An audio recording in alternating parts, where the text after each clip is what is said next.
moments later.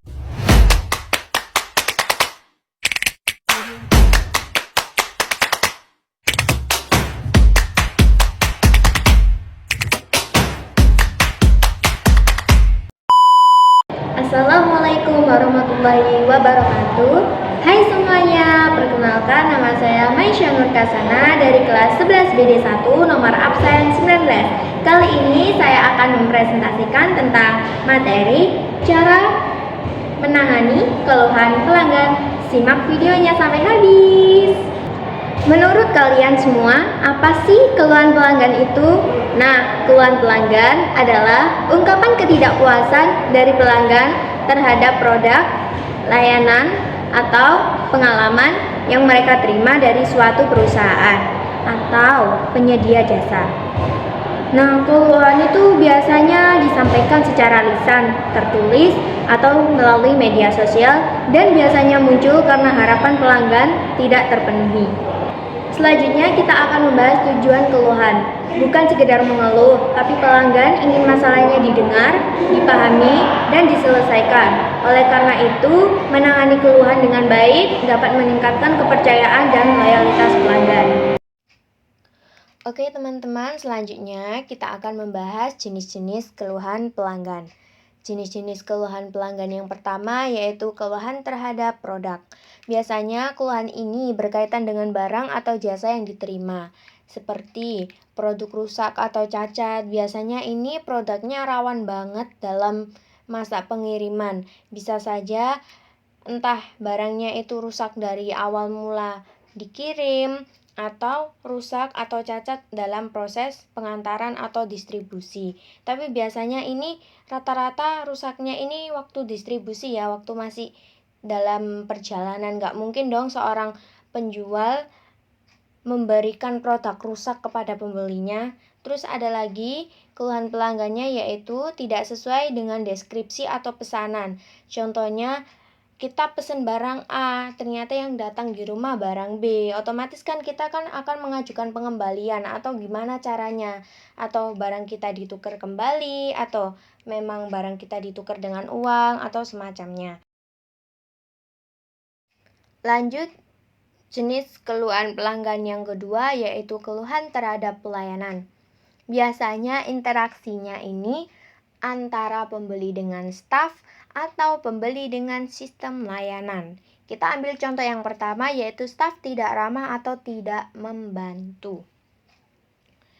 Misal kita beli skincare di toko offline ya. Kita masuk tuh di tokonya. Terus kita tanya ke salah satu penjaga tokonya. Kak, saya mau beli produk ini. Produk ini kira-kira ada atau tidak? Terus kalau ada di sebelah mana? Sebelah bagian mana?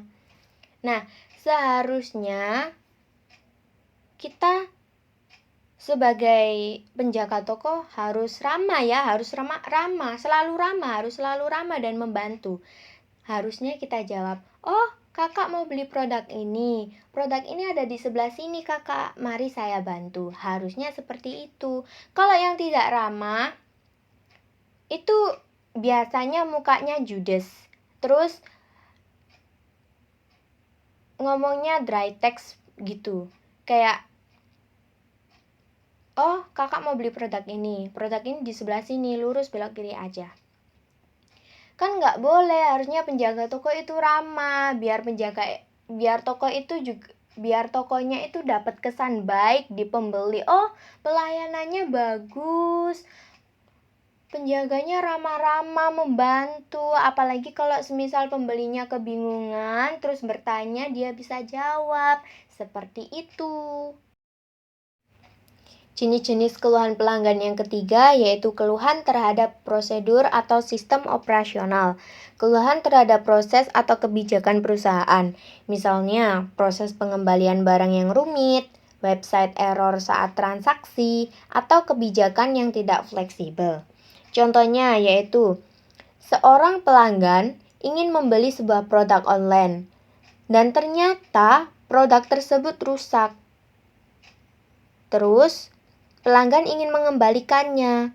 Namun untuk mengembalikan barang tersebut, Pelanggan harus menghubungi layanan pelanggan, menunggu konfirmasi, membayar biaya pengiriman kembali, dan menunggu pengembalian dana selama beberapa minggu. Nah, dari proses